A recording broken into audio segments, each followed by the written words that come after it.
Hello everyone, I am Hafsa Khan and in this video I'll be sharing everything about Bachelor's of Pharmacy along with my journey of being a gold medalist with you all. So B Pharm is a combination of biology and chemistry, and this is the reason I also chose this course because I was always very fond of chemistry. Now talking about my schooling, I did my 12th from DMA. It is a CBSE school in Rampur and I had PCB there. I took admission in 2017 in SRMS Bareilly and I was a hosteler there. और starting में तो बिल्कुल अच्छा नहीं लगता था because it was the first time I stayed away from my mummy papa, तो चीज़ें थोड़ी सी होम सिकनेस भी होती थी और अच्छा भी नहीं लगता था. But eventually when our class started and we used to go to college daily, तो फिर चीज़ें सेटल हो गई and it was pretty good. Now let's see what are the subjects that we study when we opt for Bachelor's of Pharmacy. First subject हमारा रहता है human anatomy and physiology. इसमें हम ह्यूमन बॉडी के बारे में पूरा पढ़ते हैं, सारे जो भी सिस्टम्स हमारे प्रेजेंट हैं बॉडी में और किस किस कौन कौन से कंपोनेंट्स, ऑर्गन, सब कुछ इसमें पढ़ना होता है हमें. ठीक है. फार्मास्यूटिकल एनालिसिस आता है. फिर आपका सेकंड सब्जेक्ट फार्मास्यूटिकल एनालिसिस में हम पढ़ते हैं कि कौन कौन सी ऐसी एनालिटिकल टेक्निक्स हैं जिनसे हम हमारा जो फॉर्मुलेशन हम बना रहे हैं या फिर हम क्रूड ड्रग ले रहे हैं उनके एनालिसिस, उनके बारे में क्वान्टिटेटिव एंड क्वालिटेटिव एनालिसिस कर सकते हैं. ये सब्जेक्ट आप लास्ट सेमेस्टर में जाकर दोबारा पढ़ते हैं और उसमें आप मॉडर्न टेक्निक्स पढ़ते हैं. Okay. Next is pharmaceutics. Pharmaceutics is that branch of pharmacy in which we study about कि हमें कौन सी ड्रग कितनी डोज में देनी है और किस डोजेज फॉर्म में देनी है. ठीक है. मतलब कि अगर हमें ये तो पता है कि हमें कौन सी ड्रग देनी है, लेकिन हमें उसका टैबलेट देना है, कैप्सूल देना है और वो कैसे बनेगी, वो फॉर्मुलेशन, इंजेक्शन देना है, ये हम कैसे चूज़ करेंगे, तो ये सब हम पढ़ते हैं in pharmaceutics. It is a very very interesting subject और मेरा पर्सनल फेवरेट है ये. ठीक है. Next we have pharmaceutical inorganic chemistry. इसमें भी आपको अलग अलग ड्रग की थोड़ी सी कैटेगरीज पढ़ाई जाएंगी और उसके अलावा लिमिट टेस्ट वगैरह पढ़ाए जाते हैं इसमें. ठीक है. थोड़ा सा न्यू रहेगा ये आपके लिए subject. Next we have communication skills. इसमें normal English, we can say English subject जो होता है आपकी कम्युनिकेशन स्किल्स इम्प्रूव करने के लिए ये आपको पढ़ाया जाता है. Next is remedial biology and remedial mathematics. तो जिन बच्चों के पास 12th में PCB होती है वो मैथमेटिक्स पढ़ते हैं एंड जिन बच्चों के पास PCM होती है वो बायोलॉजी पढ़ते हैं. ठीक है. अगर किसी के पास PCBM होती है 12th में तो फिर उनको चूज़ करने के लिए मिल जाता है, आप अपने अकॉर्डिंग चूज़ कर सकते हैं. ठीक है. फिर ये आपके प्रैक्टिकल्स होते हैं इसी के ही, HAP एनालिसिस, स्यूटिक्स and inorganic chemistry, communication skills और बायोलॉजी. इसके आपके वही प्रैक्टिकल सब्जेक्ट्स होते हैं. लैब्स होती है और लैब्स, हाँ, तो फार्मास्यूटिकल एनालिसिस और स्यूटिक्स की लैब सबसे ज़्यादा इंटरेस्टिंग होती है. मेरी पर्सनली अगर मैं बताऊँ तो मुझे सबसे ज़्यादा इंटरेस्टिंग लगती थी करने में परफॉर्म. और जब हम एनालिसिस के प्रैक्टिकल करते थे तब तो मतलब, तो जब हमारा रिजल्ट बिल्कुल ठीक आता था तो इतने ज़्यादा अच्छा लगता था, बड़ी खुशी होती थी. तो this is all about it. In semester में जो हमारे सब्जेक्ट्स होते हैं वो होते हैं, फिर हमारी HAP सेकेंड आता है, वही कॉन्टिन्यूएशन में ह्यूमन एनाटमी एंड फिजियोलॉजी पढ़ते हैं. फिर इंट्रोड्यूस होती है हमारी pharmaceutical organic chemistry. Pharmaceutical organic chemistry में हम जो 12th, आपने 11th-12th में ऑर्गेनिक केमिस्ट्री पढ़ी होगी ना, नोमेनक्लेचर और एल्केन्स, एल्कीन्स, एल्काइंस और दूसरे अमाइंस वगैरह, इन सब का सिंथेसिस, वही नॉर्मल रिएक्शन जो हमने पहले पढ़ी थी वही होती हैं, कुछ कुछ की मैकेनिज्म्स होती हैं.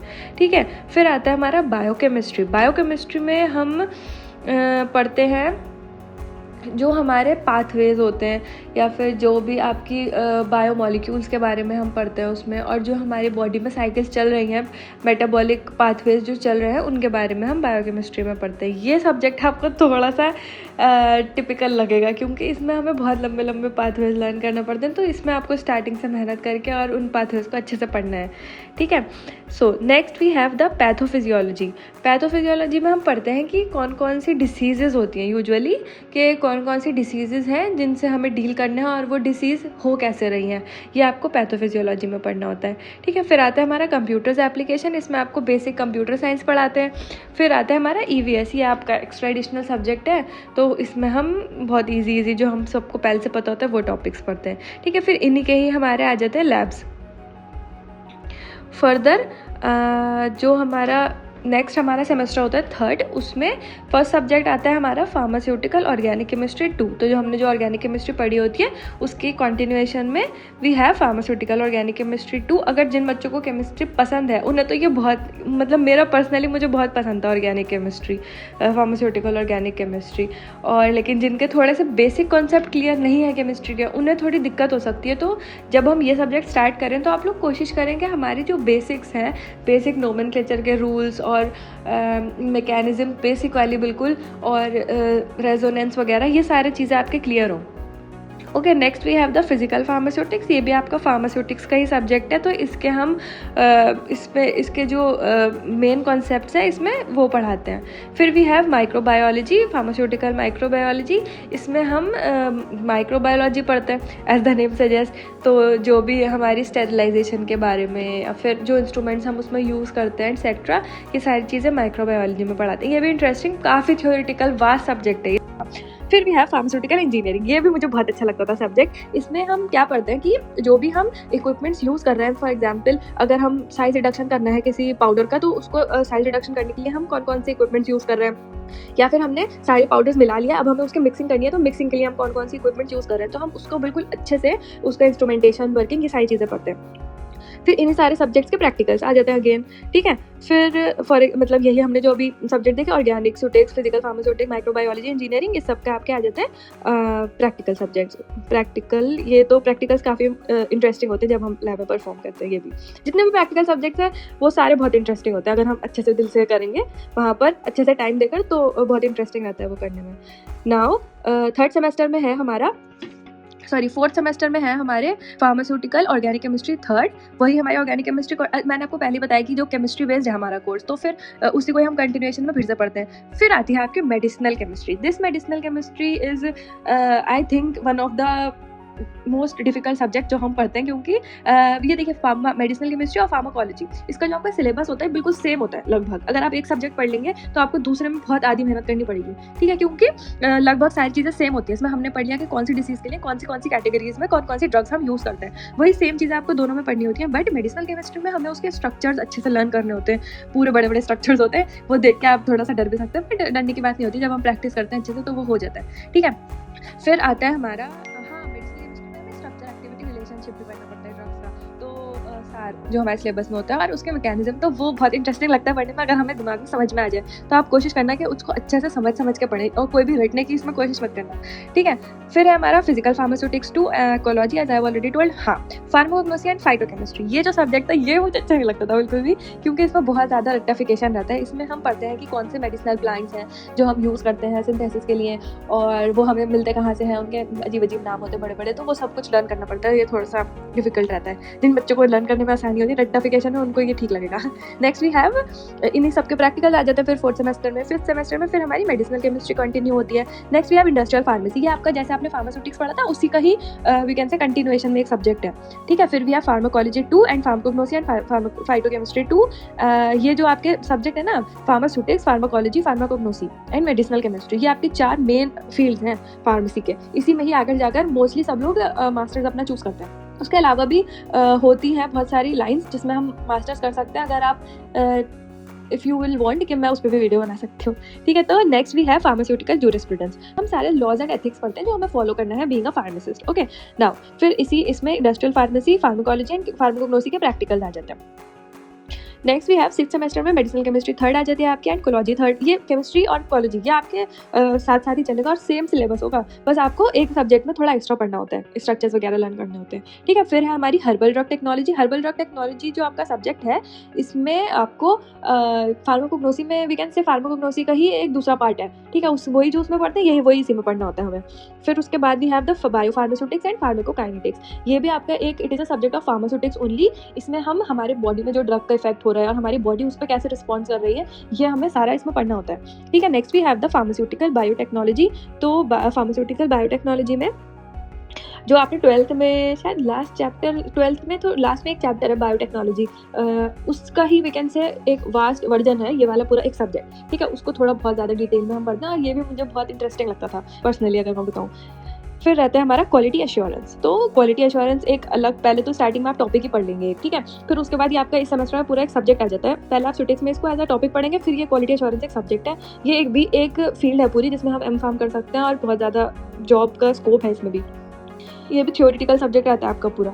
नेक्स्ट फिर इसमें आते हैं हमारे मेडिसिनल केमिस्ट्री, इकोलॉजी और एसडीटी का प्रैक्टिकल, ठीक है। फिर आता है हमारा सेवन सेमेस्टर में हमारा फर्स्ट सब्जेक्ट है इंस्ट्रूमेंटल मेथड ऑफ एनालिसिस। जो मैंने आपको फर्स्ट सेमेस्टर में बताया था, एनालिसिस हम पढ़ते हैं फार्मास्यूटिकल एनालिसिस, ये उसका ही we can say second part है। उसमें हम क्लासिकल मेथड्स पढ़ते हैं और इस सब्जेक्ट में हम पढ़ते हैं द मॉडर्न टेक्निक्स जो हम अब यूज़ कर रहे हैं अपनी लाइफ में। और अगर आप ये सब्जेक्ट जब आप पढ़ेंगे ना तो इतने अच्छे से पढ़ना कि आपको ये हमेशा सारे टॉपिक्स जितनी भी टेक्निक्स आप पढ़े, spectrometry, UV, visible, IR, FTIR, chromatography, electrophile, जो भी आप इसमें पढ़ेंगे ना टेक्निक, अच्छे ऐसे पढ़ना कि आपको वो बिल्कुल भी नहीं भूले। क्योंकि आप में से जितने बच्चे फिर मास्टर्स करेंगे ना तो ये सब्जेक्ट दोबारा से आएगा और फिर उसके बाद पीएचडी करेंगे तो फिर ये सब्जेक्ट दोबारा से आएगा। तो इससे आप समझ सकते हैं हाउ इंपॉर्टेंट इट इज़।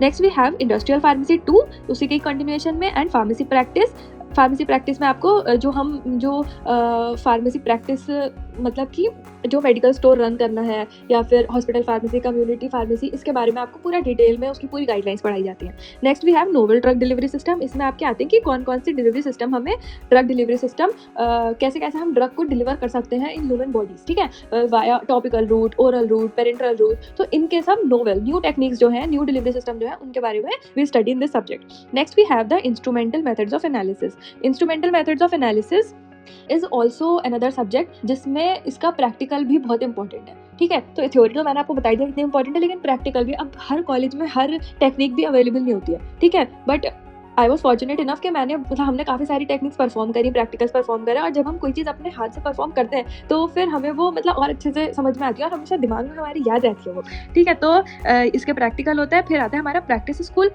इसमें आपको कोई टॉपिक देंगे, उस पर आपको एक प्रोजेक्ट काइंड ऑफ बनाना होगा। फिर वो आप जो भी आपको गाइड अलॉट होते हैं उनको आप एक मिनी प्रोजेक्ट की तरह बोल सकते हैं, ठीक है। उसको फिर वो आपको गाइड करते हैं। और देखिए, ये जब आप स्टार्ट करते हैं ना प्रोजेक्ट स्कूल, प्रैक्टिस स्कूल, या फिर जो हमारा प्रोजेक्ट वर्क होता है 8th सेमेस्टर में, अभी मैं आपको बताऊंगी, ठीक है। तो ये आपको जब करना है ना तो आप कोशिश करना है कि आप स्टार्टिंग से ही बहुत अच्छे से करें, क्योंकि इससे ही आप अपने अंदर review paper writing, research paper writing skills develop कर सकते हैं। इसीलिए ही होते हैं ये सब्जेक्ट, ठीक है। तो बच्चे यूजुअली इसको थोड़ा हल्के में ले लेते हैं कि अरे छोड़ो और इतना इंपॉर्टेंट नहीं है, बट एक्चुअल में ये सारी चीज़ें बहुत इंपॉर्टेंट होती है। जब आप मास्टर्स, थीसिस प्रिपरेशन मास्टर्स की, या फिर आगे परस्यू करते हैं फर्दर स्टडीज़, तो उसमें ये सारी चीज़ें बहुत काम आती हैं। ये स्किल्स हमारे अंदर होने चाहिए, ठीक है। नाउ मैंने भी जब when I was in my 3rd year only, तब I did a mini project under one of my very favourite teacher. तो उसमें I made a corn silk herbal tea, ठीक है। तो वो जो था मेरा मिनी प्रोजेक्ट, एक तो बहुत इंटरेस्टिंग था, और उसके अलावा उस पेपर की वजह से ही मेरे अंदर पेपर राइटिंग स्किल्स डेवलप हुए। Let's see कि what are the subjects that we are going to study in 8th semester. 8th semester में first we have biostats and research methodology. तो इसमें हम पढ़ते हैं, we can say थोड़ा सा मैथमेटिक्स टाइप का पार्ट रहता है आधा, और आधा आपका रिसर्च का पार्ट रहता है इसमें, ठीक है। Next we have the social and preventive pharmacy. इसमें आपको जनरल सोशल फार्मेसी के बारे में पढ़ाया जाता है and preventive measures. Next we have the pharma marketing management, pharmaceutical regulatory science, pharmacovigilance. ये जितने भी सब्जेक्ट है ना ईटी, इसमें से आपको कोई एक सब्जेक्ट 2 सब्जेक्ट्स हमें चूज करने होते हैं, ठीक है। टोटल हमें 4 सब्जेक्ट पढ़ने होते हैं, और उसमें से बायोस्टैट्स और सोशल एंड प्रिवेंटिव फार्मेसी तो कंपलसरी रहता है। उसके अलावा हमें इसमें से 2 सब्जेक्ट्स पढ़ने होते हैं। लास्ट है आपका प्रोजेक्ट वर्क। तो इसमें हम कोई फॉर्मुलेशन बना ली या कोई टॉपिक ले लिया जिसमें हमने कुछ न्यू इनोवेशन हमें दिखानी है, ठीक है। तो ये हमारा रहता है पूरा प्रोजेक्ट वर्क। इसमें आपको टीचर अलॉट होते हैं, वो आपको पूरा अच्छे से गाइड करते हैं और सब सिखाते हैं, ठीक है। सो ये सारे सब्जेक्ट्स हैं that we study in bachelors of pharmacy. तो ये तो हो गए सब्जेक्ट्स, और आपको पता चल गया होगा अब तक कि मुझे कौन कौन से सब्जेक्ट अच्छे लगते थे और कौन कौन से मैं स्ट्रगल करके पढ़े। But still there was a very good rule in our college. मैं आपको बताती हूँ, हमारे कॉलेज में ये रूल था कि अगर हमें 86% से अबव जितनी भी परसेंटेज आएगी तो उसके इंटू 1000 हमें स्कॉलरशिप मिलेगी। तो it was a very very big motivation, और fortunately I got 86% in my first year, so I got 86,000, and in second year I got 91%. Also that year I got awarded as AKTU first topper as well, and I was very very happy that year. And in 3rd year I got 87%. I was very happy again, and in final year also I got a very nice percentage, and overall since I was and the consistent topper, so I got awarded as gold medalist on the day of convocation along with 21,000 rupees again. So इस बारे में हमारा college बड़ा अच्छा है। I was also awarded with the best pharmacist award that year. I made some great friends over there, they are still my friends, और मुझे बहुत अच्छा लगता है सोच के, सब बहुत अच्छे थे उधर। तो बस that was all about my journey. और अगर आप मुझसे पूछें अबाउट द टिप्स और the trick that I would like to tell you if you are taking admission in this course, तो I would say only 2 things. First is कि जब हम पढ़ रहे हैं तो हमें ये ध्यान रखना है कि हम जो हमें क्लास में पढ़ाया गया है हम उससे कुछ एक्स्ट्रा पढ़ें, अपने आप लाइब्रेरी जाएं, बुक्स देखें, रिसर्च पेपर्स देखें। एंड सेकेंडली, जब हम उन चीज़ों को पढ़ लें तो we should also focus on how we are writing it in exams. So I would just say these are the 2 things that worked for me, and I think that it will also work for you as well. And but this made my dream when I saw this board of toppers when I came to college, got my name that year, and it was truly like a dream comes true. So but that's it. Thanks for watching.